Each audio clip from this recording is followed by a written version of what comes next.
Alright, so I am back. And today, I wanted to spice things up a little bit. We've been talking about a bunch of NFL teams and what they should potentially do in the draft, but I think it's time we actually put pen to paper and do our first actual NFL mock draft. This will be a no-trade mock draft, and this is being recorded on Friday, January 12th. So in case you're watching this from a month from now, then probably everything I'm saying has no value to it anymore. And one last thing before we get started. When you guys are watching this, the NFL playoffs are happening, so the order of the draft is still to be determined, so a lot of these picks later in the draft are going to be completely wrong. But I do have plans to consistently do updated mock drafts. So without further ado, let's get to the first overall pick, which of course belongs to the Chicago Bears. And I think the Chicago Bears are in a very interesting predicament. On one side, you can go for the future receiver in Marvin Harrison Jr., or you can get your franchise quarterback in Drake Maye or Caleb Williams. Ultimately, there have been some reports that Justin Fields will not be the future quarterback of this team, and I kind of tend to agree with them. I like Justin Fields, but ultimately you're going to have to pay him a large sum of money, and ultimately Caleb Williams might be the better player than him.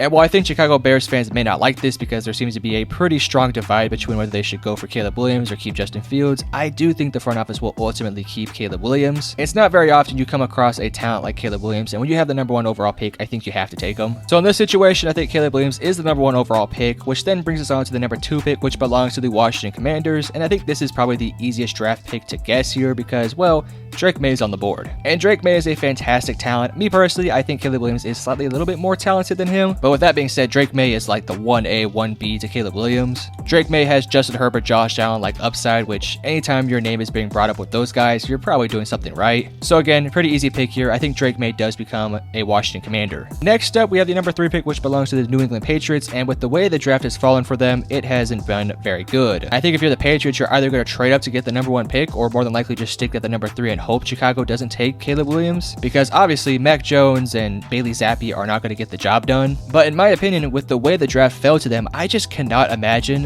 Jayden Daniels being the pick here. For starters, I actually don't think Jayden Daniels is the 3rd best quarterback, and the other thing is, I don't really think that New England is a very good fit here. When was the last time that New England had a rushing quarterback as their quarterback? Like, Jayden Daniels has the upside of Lamar Jackson, but is Lamar Jackson a very good fit with the New England Patriots? We saw how the Cam Newton experiment went. It did not go very well. And while I understand that Bill Belichick is gone and this team might be going in a bit of a new direction, I also don't imagine that they would go on the direction of getting a guy like Jayden Daniels. And the other quarterbacks, Michael Penix Jr., Bo Nix, JJ McCarthy, I don't think are good enough to be the number 3 overall pick. But you want to know who's a need who fits the number 3 overall pick?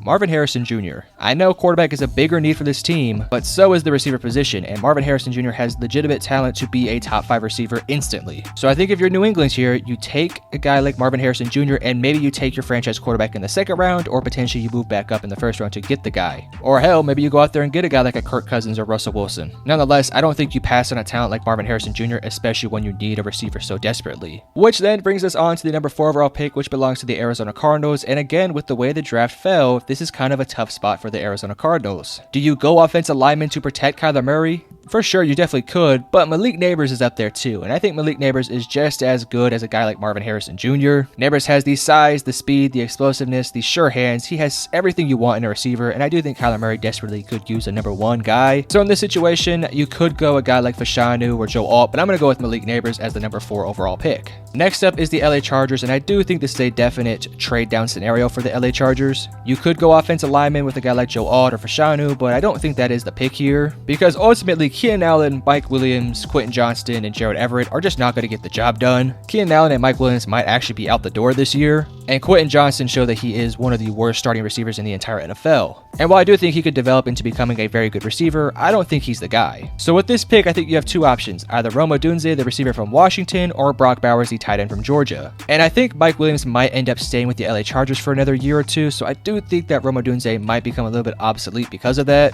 So in this scenario, I'm going to go with the guy who I think is slightly better in Brock Bowers. I think he would be a fantastic addition alongside Justin Herbert in this offense. Now on to the number 6 overall pick, which belongs to the New York Giants, and this is a pick where you can go a lot of different directions. You could get your replacement for Daniel Jones, you can go out there and get another receiver, or you could add a piece on the offensive line. So I think this pick has 4 different options, either A, Jayden Daniels, B, Joe Alt, 3, the Penn State tackle Fashanu, I'm not going to say his first name, and number 4, Rome Odunze. And my thought process with this pick is that I don't think Jayden Daniels is going to be the quarterback for this team. Ultimately, you did pay Daniel Jones a hell of a ton of money, so I just don't imagine that Jayden Daniels will be the pick here. I think Rome Odunze would be a very good addition, but I do think offensive line might be just a slightly bigger problem for this team. I think the hope for the Giants was that Evan Neal was going to take a step forward this year, but he just did not, and it didn't help that he had some injury problems. So I do think Fashanu is the pick here. And with this draft being so loaded with wide receivers, I do think you can go out there and get a top tier wide receiver in the second round. In the second round, you can go out there and get a guy like an Adonai Mitchell, an Xavier Legette, maybe a Brian Thomas Jr. falls in that pick. So I do think that could be done in the second round, whereas in the first round, Fashanu has the talent to be an all-pro level guy every single year. And I think you try to kick Evan Neal inside into the interior because I do think right now he is really struggling at that tackle spot. And hell, even if Evan Neal does decide to play really good next year, then hell, you can move Fashanu in at guard and I think he'd be just as good. So I think the versatility that Fashanu has would definitely allow them to do a lot of good things. Next up at number 7, we have the Tennessee Titans, and with the firing of Mike Vrabel, my selection for this pick is a lot more in question. For starters, my thought on Mike Vrabel being fired is that it's a pretty bad firing in my opinion. But this is a team that needs one or two things, either A, some weapons to surround Will Levis with, or B, offensive linemen to surround Will Levis with. And I think your options are either Rome Odunze or Joe Alt. And because you already have DeAndre Hopkins, I do think that Joe Alt is the pick here. The offensive line was an absolute mess last year, and I think you add Joe Alt alongside Peter Skoronski, and the offensive line can definitely take a nice step forward. So again, pretty easy pick here. I think the Tennessee Titans will ultimately go offensive line regardless of who the head coach is. But let us now move on to the number 8 overall pick. And I know I said I'm not going to do any trades, but I'm going to do a subtle little trade here with no draft picks being involved. We're going to take a guess that because Chicago took Caleb Williams, that they are going to trade Justin Fields, and I think a team like Atlanta would definitely be a good spot for him to land. I think Atlanta has the cap space, they have everything you want, so I do think Atlanta will trade either next year's first or a second round this year to get Justin Fields. So I'm going to have the Atlanta Falcons not take a quarterback, which I usually would have them do. So the fall of Jayden Daniels is still going.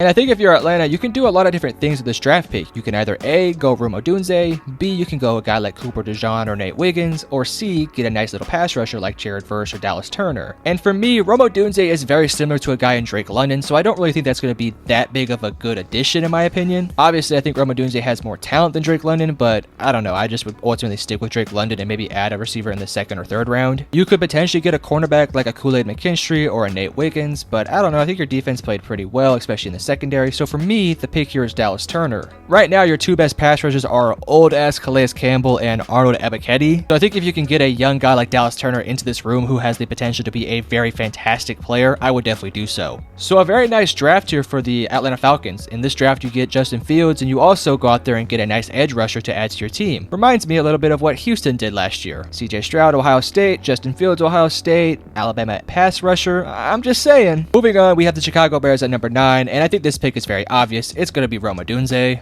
I consider J.C. Latham to add to another offensive lineman piece, but I do think the offensive line for Chicago is pretty solid. You could also get Latu from UCLA, the edge rusher, but I don't think he's a pick here either. I think Rome Odunze will add a very nice element to this offense. And look at Chicago, man. You got your quarterback of the future to go along with a receiver of the future, not to mention DJ Moore, a good defense, and some improvement on the offensive line. I like what they're doing. Next up with pick number 10, we have the New York Jets, and I think this is a very easy pick here. I think it has to be an offensive lineman. Sure, you can go out there and get a receiver like a Keon Coleman or a Brian Thomas, but I think it might be a little bit too early for that. And again, I've said this a couple times now, I think this receivers class is pretty deep, so I think you can get one in the second round. And the offensive line for the Jets was absolutely horrendous last year, so I do think you want to go out there and get a guy like a J.C. Latham. Mekhi Becton should not be on this team next year, or at least should not be starting next year, so I think J.C. Latham can be that left tackle / right tackle of the future. Aaron Rodgers needs to get production, he's only getting older, so yes, offensive lineman is the pick here. Next up at pick number 11, we have the Minnesota Vikings, and quarterback is definitely in play here, but here's my little projection. I don't see the Vikings moving on from Kirk Cousins. At the end of the day, there's not a lot of quarterbacks to replace all these quarterback needs. Like, there's at least 10 teams that genuinely could use a quarterback, and I think that the Minnesota Vikings should not be one of those 10 teams. Is their ceiling a little bit capped from Kirk Cousins? Potentially, but I still think that offense is fantastic when Kirk Cousins is playing. I know the injury concerns are there, but Kirk Cousins was really never reliant on his pocket ability. It's more the fact that he's just so good at passing the ball around. And with weapons like Justin Jefferson, Jordan Addison,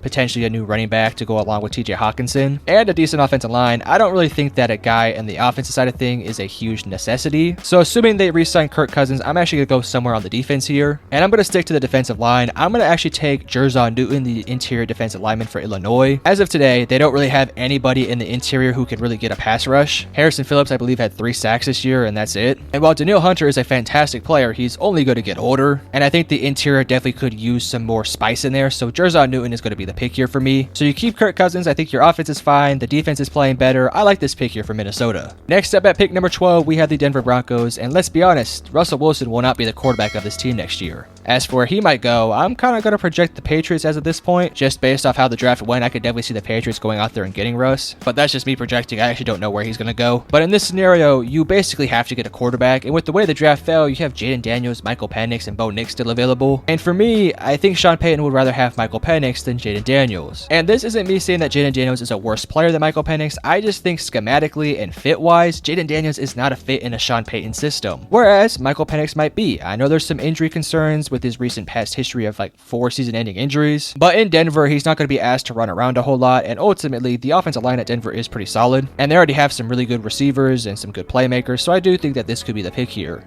But the Jaden Daniels sweepstakes is going to end at number 13. I have the Las Vegas Raiders taking Jaden Daniels. I think the Raiders will keep AP as their head coach, and I think going into next year, you have to give him a new quarterback. If you go into next year with Aiden O'Connell and Jimmy G as your quarterbacks, then something is wrong. And with Jaden Daniels being on the board still, I'm going to take Jaden Daniels. I think he'd be a very good fit in this team. I can already see it now. Those Devontae Adams deep balls are going to be a thing of beauty. Next up at pick number 14, we have the New Orleans Saints, and quite honestly, this is a team that doesn't really have a ton of holes, but it also doesn't have a ton of great things going for them. And this is going to be a very weird offseason for them. I imagine that they're going to be moving off a ton of contracts. And while quarterback could be in play here, I don't imagine it's going to be a quarterback this year. The offensive line was pretty bad, and Andres Pete has got to be replaced. And with the way the draft has fallen, there's a guy in Tylese Fuaga who I think can play both on the interior and on the exterior of the offensive line. He could play tackle, guard, maybe not center, but one of those 2 spots. And I think definitely he could be a good fit here for New Orleans. Sure, they could go defense, they can go quarterback, they can go receiver, but ultimately, I'm going to go with Tylese Fuaga. Next up at pick number 15, we have the Indianapolis Colts, and again, similar to the Saints, there's not a lot of issues with this roster. The offensive line is good, the receivers are good, the running back's good, you have Anthony Richardson. Defensively, I think there's some holes, but it's not bad by any means. But I am going to look to address one of the holes, in my opinion, on this roster. In the cornerback room, you have Kenny Moore, who's going to be an unrestricted free agent, and Juju Brents, who showed some flashes of being very good this year. So I think you want to go best available here, and Nate Wiggins is the best corner available, and I absolutely would love this pick for the Indianapolis Colts. Assuming you bring back Kenny Moore, you will have a trio of corners in Nate Wiggins, Juju Brents, and Kenny Moore. I would like that a lot. Next up, and we're at the halfway point of the draft, we have the Seattle Seahawks. And while I do think quarterback is definitely in play here, I still think that Geno Smith will be the starting quarterback next year. They just moved on from Pete Carroll, and whoever's going to take this job is ultimately going to come into a place with at least a decent quarterback at the helm. And if I was them, I think the defense has a lot more problems than the offense. I think what they'll end up doing is taking either like a guy like a JJ McCarthy or a Cam Ward in the 2nd and 3rd round to develop behind Geno Smith. So for me, I think you kind of just go best available defensive lineman or secondary. And the best ones for me that are available are either Kool-Aid McKinstry, Cooper DeJean, or Laiatu Latu. And I'm actually going to take the edge rusher from UCLA. Laiatu Latu is a fantastic player. He did have to medically retire at some point, but as of right now, he is currently fine and healthy. He's a productive pass rusher as well as a really good run stuffer as well. And Seattle can kind of just use a big body guy who could do a lot of the dirty work. And unfortunately for them, there isn't really a top tier linebacker or interior defensive tackle who could just go in there and do all the sort of stuff that they need them to do. Could they go out there and get a guy like Leonard Taylor from Miami or Devondre Sweat from Texas? Sure. But I think as of right now, those picks might be a little bit too rich for the 16th spot. I think Latu could do a lot of what they need. And again, to reiterate, I do think the Seahawks will get a quarterback later in the draft. Now we move on to the second half of the draft, and we're going to start off with the Jacksonville Jaguars, who surprisingly missed the playoffs and had the 17th overall pick. And quite honestly, this is not the worst thing for the Seattle Seahawks. You desperately need things on the defense and offensive side of things, and I do think that this offseason could definitely be a blessing in disguise for them. Sometimes having an off year where you miss the playoffs and have a higher draft pick can bring you back up and catapult you to becoming championship contenders. So here, I think you do go secondary, and I think you kind of just go best available here, and I think Kool-Aid McKinstry is the 2nd best corner in this draft, so I do think you take Kool-Aid McKinstry. Could you go Cooper DeJean, who has the flexibility to play both safety and corner? 1000%. But I think this team desperately could use an identifier in the secondary, and I think Kool-Aid McKinstry is that guy. They just need a dog in the secondary, and again, I love Cooper DeJean, but I think that Kool-Aid McKinstry should be the pick here. He's got the production, the size, the speed, the skills. I think that he's going to be a fantastic corner in this league.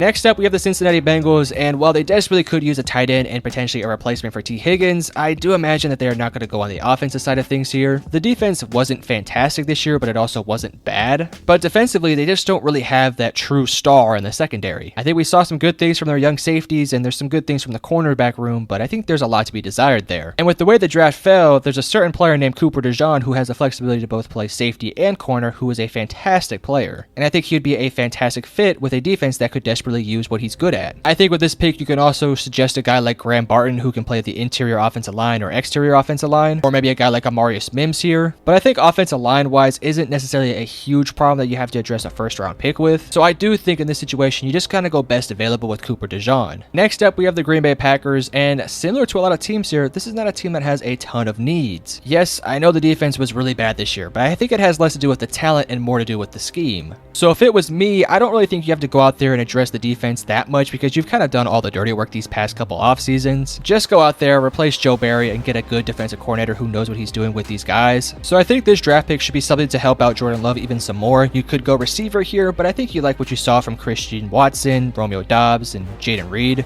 And I don't think you double dip at tight end to get a guy like Jatavion Sanders. I do think the tight ends are pretty good this year, but I do think the offensive line could use some work. Now, Zach Tom was really good this year, and I think your right side is pretty set up, but David Bakhtiari is only getting older and more injury prone, so I do think the left side should definitely be looked to addressed. And if it's me, I'm going to go with the best left tackle / right tackle available, and that for me is Amarius Mims from Georgia. He has versatility to both play the right side, the left side, maybe even a little bit of interior offensive line if you want to move him at guard. And overall, he played in the SEC where he was fantastic for several years. If I was the Packers, I would feel very happy with this pick, knowing that you have a blindside blocker for Jordan Love for several years to come. Next up, pick number 20, we have the Tampa Bay Buccaneers, and again, similar to a lot of teams here, they just don't really have a ton of needs, but they also have a couple wants. They have good players at a lot of different positions, but they just really could use some studs in certain spots. And for me, I think those problems are a little bit more highlighted by their defensive line issues. Their interior defensive line is pretty solid. You have Vita Vea. Last year you took a nice defensive tackle in Kalijah Kancey. So I think this year you go out there and get the best pass rusher available, and I think you have two options, either Braylon Trice from Washington or Jared Reed, the edge rusher from Florida State. And in this situation, I'm going to take Jared Verse because I think he has the versatility to be a very good edge rusher who might have a little bit more upside as a pass rusher. A little raw right now and maybe not as productive as Braylon Trice has been these past couple years, but I think Jared Verse is going to be a fantastic edge rusher for many years to come. And for Tampa Bay, if you can go out there with the 20th overall pick and get a premier pass rusher, I think you'll definitely take that. Next up at pick number 21, we have the Arizona Cardinals, who are here for their second first round pick. If you remember, at the number 4 pick, they did take Malik Neighbors, so the offensive side is kind of dealt with. You could definitely go in there and take an offensive lineman, but for me, I think the secondary has got to get some work done on it, and I think Terron Arnold still being available at pick 21 is definitely a nice spot for him. This is a pretty good cornerback class. I like a lot of guys like Terron Arnold, Ennis Rakestraw, Kamari Lassiter, and Quinyon Mitchell, but I do think as of right now, Terron Arnold has the best upside to be a fantastic cornerback for many years to come. And again, for Arizona, you kind of just need talent in the secondary. It's very voided of a really true number 1 corner. So for their sake, I think Terron Arnold has the upside to be that cornerback 1 in the future, and if not, he's going to be a very, very good cornerback 2 for many years to come. So I definitely do think you'll take him here at the pick number 21. Pick number 22 is going to be taken by the LA Rams in this scenario, which in my opinion, the Rams have a couple different needs they could definitely go down. You could potentially find a quarterback here with a guy like Bo Nix or JJ McCarthy to replace Matthew Stafford in a few years. You could also go offensive lineman or maybe secondary. I think if Terron Arnold was still here, I think that he would be the pick, but because he's not, I do think the offensive line needs to be addressed.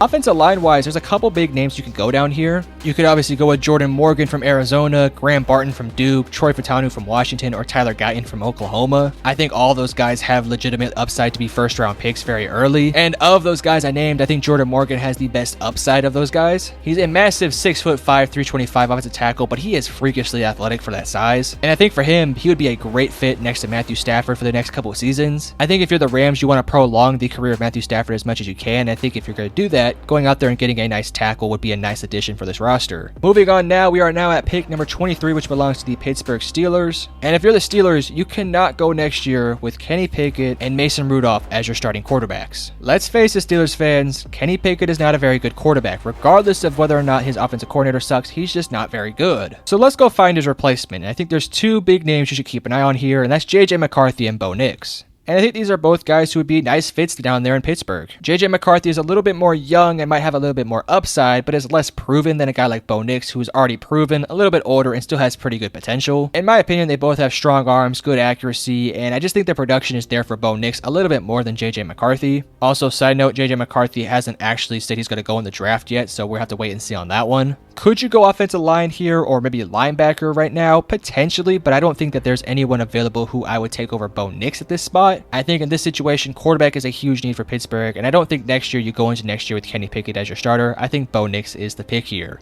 Next up at pick number 24, we have the Miami Dolphins, and again, there's not a lot of huge needs for this team. I think the one glaring need they need to look to address is going to be on the offensive line. You could also look at something like the safety room or the cornerback room and definitely say there's some problems there as well. But for me, if it was up to me, I would want to take the best right tackle / left tackle available, and for me, that is going to be Troy Fautanu, the tackle from Washington. I think he has the upside to be a very good opposite of a guy like Teron Armstead for many years to come. And with the struggles of the offensive line this year protecting Tua Tagovailoa, I do think you want to go out there and protect him as best you can. I've heard some mumblings that they should look to replace Tua, but I just don't think this is a year to do that. I think if you somehow miss the playoffs next year or just struggle next year with Tua at the starting spot, then maybe you go out there and replace him, but I think it's a little too early to go out there and do that. Next up at pick number 25, we have the Philadelphia Eagles, and this pick has got to be on the defensive side of things. I know the scheme sucks, but their defensive side of things has a lot of problems. They suck in the linebackers room, they have old ass corners, and safety wise, you're not getting a lot of production from guys like Kevin Byard. And while I would love for them to go out there and get a linebacker, I just don't think there's one I would take in the first round here. Like, I think Edgerrin Cooper and Jeremiah Trotter and Peyton Wilson have a ton of talent, but I wouldn't take them in the first round, maybe early second at best. So for me, I think it has to be something in the secondary, whether that's a safety or a corner. I think you have to pick the best one available. And while I like guys like Kamari Lassiter, Quinion Mitchell, TJ Tampa, and Kalen King, for me, the pick here is Ennis Rakestraw, the cornerback from Missouri. He was fantastic in that LSU game, and for me, I would want to get somebody who has that type of upside. If he can lock down guys like Brian Thomas Jr. and Malik Neighbors, then he can lock down NFL guys pretty handily. And I think for Philadelphia, similar to a team like the Jacksonville Jaguars, I do think having a little bit of an off season where you're not playing as good as you think you can could low-key be a blessing in disguise, because you can get rid of those offensive coordinators and defensive coordinators who just aren't worth it, as well as potentially your head coach, and go out there and get a premier talent to add to your roster, which I do think Ennis Rakestraw is definitely that. So I think if you're a Philadelphia Eagles fan, I know the season has probably not gone the way you would want it to go, but if you can go out there and get a top-tier cornerback like Ennis Rakestraw, I think you take it. Because at the end of the day,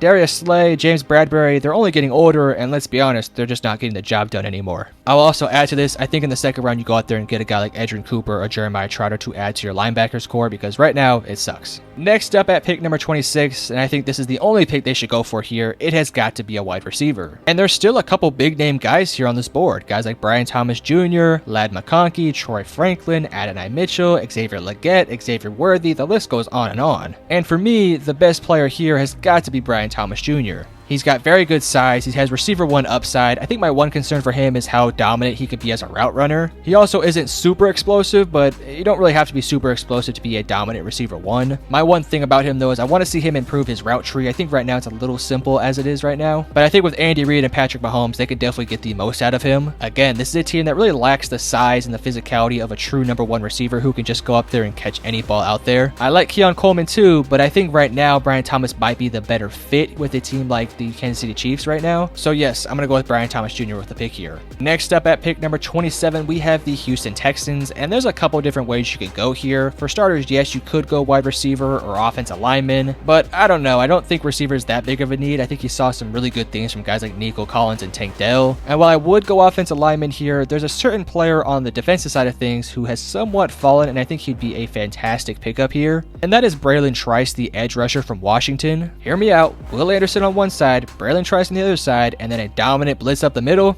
Come on, let's say it. That would be a fantastic addition. I think he could be a 10-sack upside type of guy. And if you can pair him up with a guy like Will Anderson Jr., then it is going to wreak havoc on many teams. Not to mention, who's their head coach? DeMeco Ryans, and what team was he on before?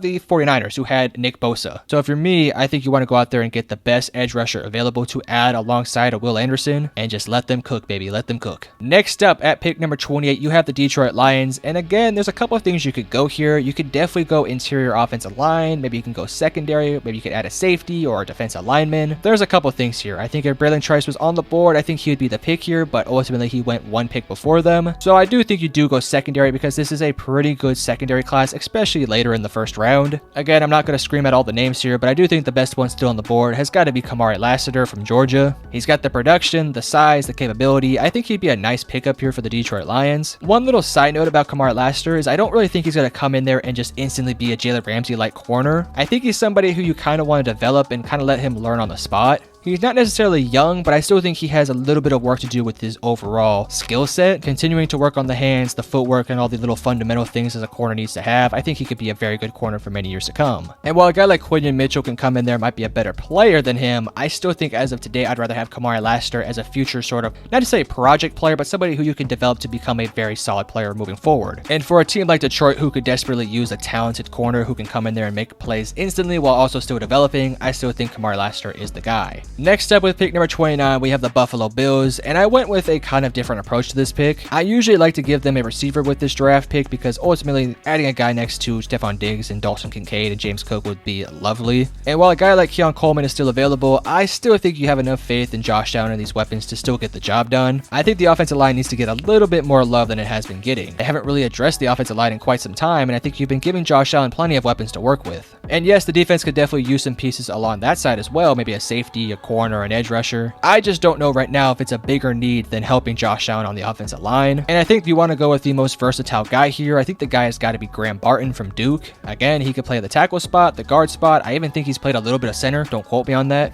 He's got good size, good speed, good abilities. I think he'd be a very good fit in Buffalo. It's not necessarily a flashy pick, but they've made a couple flashy picks with guys like Dalton Kincaid and James Cook over the last couple years, so I think going out there and getting a big ugly would be a nice pickup for them. Next up is the Dallas Cowboys. You can go a lot of different directions with this pick here. You could go offensive lineman to replace a guy like Tyron Smith. You could also go interior defensive lineman to add alongside Mozzie Smith, Osa Digizua, and Jonathan Hankins. Or you can give CeeDee Lamb a running mate in the receiving room. And for me, last year you took Mozzie Smith. I think you bring back Tyron Smith, who's having a very good year, and you go out there and give CeeDee Lamb a running mate. Michael Gallup was supposed to be that guy, but he has just been horrible this year. And while Brandon Cooks has been fantastic for them this year, I do think that you want to add another receiving option next to CeeDee Lamb and potentially Brandon Cooks if he does come back. And there's a certain receiver who I think needs to get a little bit more love, and I do think he's going to be a first-round pick, is Keon Coleman, the receiver from Florida State. His one big drawback is that he doesn't create a ton of separation, and he also doesn't really have the production to back him up. But what I will say to that is that I don't think he was used very properly at Florida State. I think if you want a guy who can go out there and be a